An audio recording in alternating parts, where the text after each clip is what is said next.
Hey, welcome to lesson number 2 of reaching 100 new visitors. Before we move on, if you have not gotten an opportunity to watch lesson number 1, stop this video now and go and watch lesson number 1. See, today I'm going to share with you how effective evangelism is like a good marriage. Specifically, I'm going to share with you my theory of the 3 touches.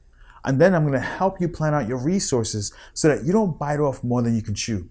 And then we'll end by actually planning out our outreaches for the next 3 months.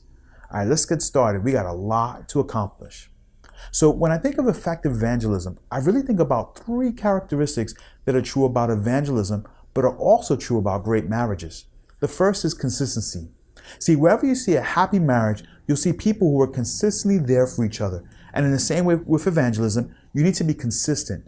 Matter of fact, I think one of the major reasons your evangelism isn't as effective as you'd like it to be is that you're inconsistent with it.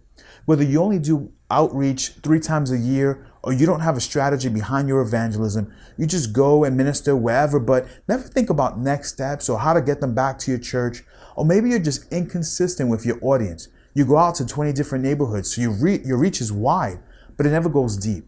And since it never goes deep, the community never builds trust with you.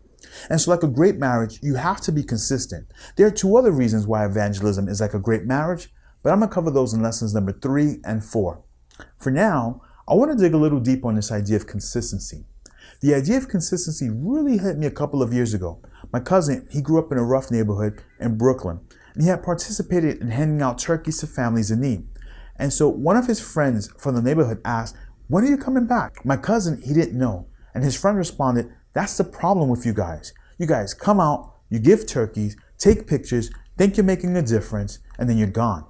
His point was that the outreach strategy needed to be a lot more consistent, not just when we want people to come to our church, rather when we want to help meet their needs. Which reminds me of why effective evangelism is like a great marriage. See, for me to consistently love on my wife, it requires what I call my theory of 3 touches. Touch number 1 is the big touch.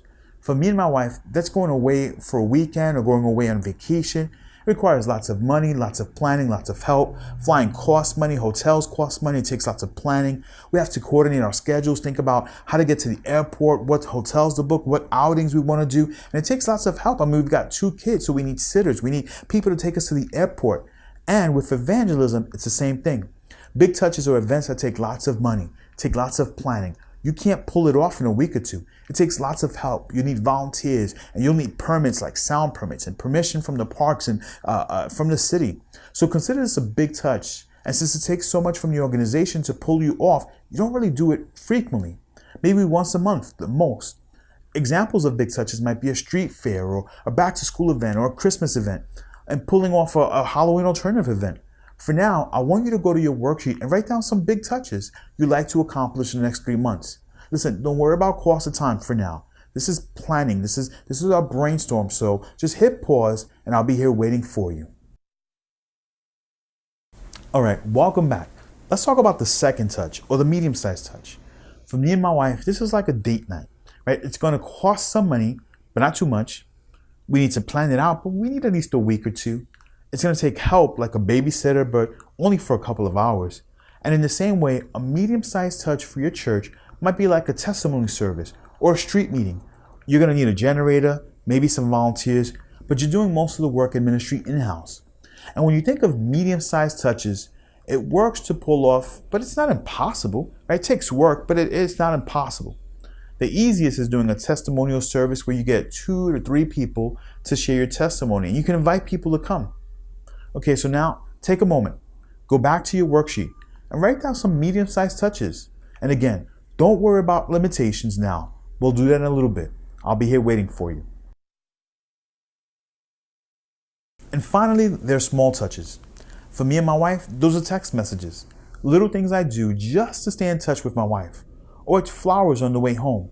Usually a little bit unplanned, small budget, very little help. For your church, that might look like an altar call during a sensitive spot in the service, or taking 5 minutes to encourage your congregation to invite others, or having your congregation write the names down of people they'd like to see saved, collecting those names and praying for them during a service. The point is that these touches take very little to pull off. They just require a caring heart. So take a moment, write down some ideas for small touches. I'll be waiting here for you. Okay, so at this point, you've got 3 lists. I want you to utilize the calendar in your workbook and pop in the large touches, medium-sized touches, and small touches. So once you have them on calendar, I want you to do one more thing for me. See, I need you to pull in all of your key leaders into a meeting, maybe after the services, and just communicate with them these events. Delegate it to them. If you have to plan and pull all of these outreaches, it's going to get overwhelming pretty quickly. So utilize your team. All right, so now the last thing I want you to do is in the worksheet, after you enter all of the events in the calendar provided for you, I want you to select the date where you're going to get your volunteers to come out, and also select 3 to 4 volunteers who are going to help you accomplish these tasks. All right, I'll be here waiting for you. Okay, so at this point, you should have a laid out plan for how to begin reaching your 100 new visitors. Plus, you've identified a date where you'll be meeting with your team, and even identified a couple of team members who you'd like to run with these events. So I want to cheer you on. So do me a favor. In order for me to do so, I want you to add a couple of the events you're planning in the comments area in our Facebook group. Let me know when you're planning and of course, any questions you might have. And lastly, if you get stuck, I've included a list of 41 ideas for reaching your community for Christ. Use them to help you generate some ideas. All right, so at this point, you're already on your way to reaching 100. And for our next lesson, we're going to talk about the second way that effective evangelism is like a great marriage, and that's relevancy. Or I like to put it this way, being relevant without compromising. All right, so I look forward to seeing you in our next lesson. Talk to you then.